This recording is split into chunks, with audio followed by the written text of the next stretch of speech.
দয়া করে আপনার স্ত্রী এবং মাকে বলুন রান্না করার কিছু কৌশল। আপনার সংসার ইনশাল্লাহ পরিবর্তন হয়ে যাবে, আপনার ঘরে শান্তি ফিরে আসবে, আপনার ঘর থেকে অভাব চলে যাবে, বরকত নেমে আসবে, রহমত থাকবে সর্বদা আল্লাহর। রান্নার সময় কিছু কাজ করুন। কি কাজ করতে হবে? অজু করে নেন, পবিত্র হয়ে নেন রান্না করার পূর্বে। অলসতার কারণে এটা হবে না, তাই না? এই অলসতাকে একটু দূরে সরাই দেন। অলসতা আপনার জীবনের সফলতাকে ধ্বংস করে দিবে। তাই এই অলসতা ত্যাগ করুন। রান্নার পূর্বে একটু অজু করে নেবেন, অজু করে পবিত্র হয়ে রান্না করবেন। এবং যখন রান্না করবেন মাথায় অবশ্যই কাপড় থাকতে হবে, হিজাব থাকতে হবে, ওড়না থাকতে হবে। মানে আপনি ঘর থেকে বের হওয়ার সময় যেভাবে পরিপাটি হয়ে বের হন, সম্পূর্ণ ওইভাবে না পারেন অন্তত মাথাটা ঢেকে রাখবেন, মাথার চুলগুলো ঢেকে রাখবেন। কারণ আপনার ঘরে রহমতের ফেরেশতা আসে। আপনার যদি চুল ঢাকা না থাকে, আপনার যদি দেহ সম্পূর্ণভাবে মানে ইসলামিক নিয়ম অনুযায়ী আপনার দেহটা ঢাকা না থাকে, তাহলে রহমতের ফেরেশতা অন্তত ঘরে আসবে না। সেজন্য আপনি ঘরে একা থাকা অবস্থায়ও আপনার পর্দানশীল থাকতে হবে।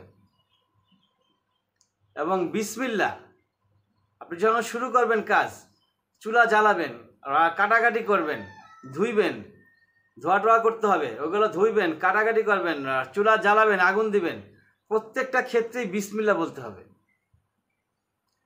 বিসমিল্লাহর যে পাওয়ার, আপনি একটু চেষ্টা করে দেখুন কি পরিমাণ পাওয়ার হচ্ছে এই বিসমিল্লাহ। এই বিসমিল্লাহর পাওয়ার আপনারা কল্পনাই করতে পারবেন না। বিসমিল্লাহ বললে আপনি আল্লাহর জিম্মায় চলে গেলেন, আল্লাহ আপনাকে সাহায্য করবে। বাকিটা আল্লাহর উপরে ছেড়ে দেন, তাওয়াক্কুল করেন আল্লাহর উপরে। আল্লাহর উপরে তাওয়াক্কুল করুন, বিসমিল্লাহ দিয়ে শুরু করুন। ইনশাআল্লাহ তাআলা দেখেন আপনার বরকত কিভাবে বৃদ্ধি পায়, আপনার সংসারের সুখ শান্তি কিভাবে হুড়হুড়িয়ে বাড়তে থাকে। আপনি একটু দেখুন। দুরূদ পড়ুন, যতক্ষণ রান্না চলতেছে দুরূদ পড়ুন, ইস্তেগফার পড়ুন, আস্তাগফিরুল্লাহ, জিকির, সুবহানাল্লাহ, আলহামদুলিল্লাহ, লা ইলাহা ইল্লাল্লাহু, আল্লাহু আকবার, আস্তাগফিরুল্লাহ, আস্তাগফিরুল্লাহ, আস্তাগফিরুল্লাহ। সবচেয়ে ছোট জিকির সাল্লাল্লাহু আলাইহি ওয়াসাল্লাম, সাল্লাল্লাহু আলাইহি ওয়াসাল্লাম, সাল্লাল্লাহু আলাইহি ওয়াসাল্লাম। উত্তম জিকির, সবচেয়ে উত্তম জিকির হচ্ছে যেটা আমরা নামাজের সময় পড়ে থাকি, আল্লাহুম্মা সাল্লি আলা মুহাম্মদ ওয়া আলা আলি মুহাম্মদ।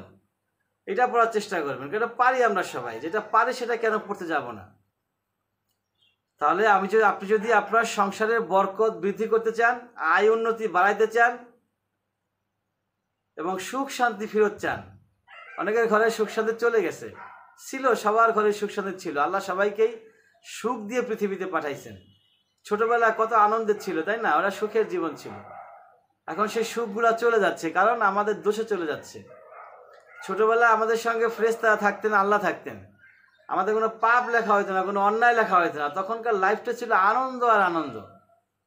এখন বড় হয়েছি, এখন দায়িত্ব আমার। অন্যায় করলে সেটা পানিশমেন্ট হয়, ভালো কাজ করলে সেটা সওয়াব হয়। আর এখন দুঃখ কষ্ট বৃদ্ধি পাওয়ার একটাই কারণ, কাজ আমরা ভালো করি না। ওয়া আখির দাওয়ানা আলহামদুলিল্লাহি রাব্বিল আলামিন।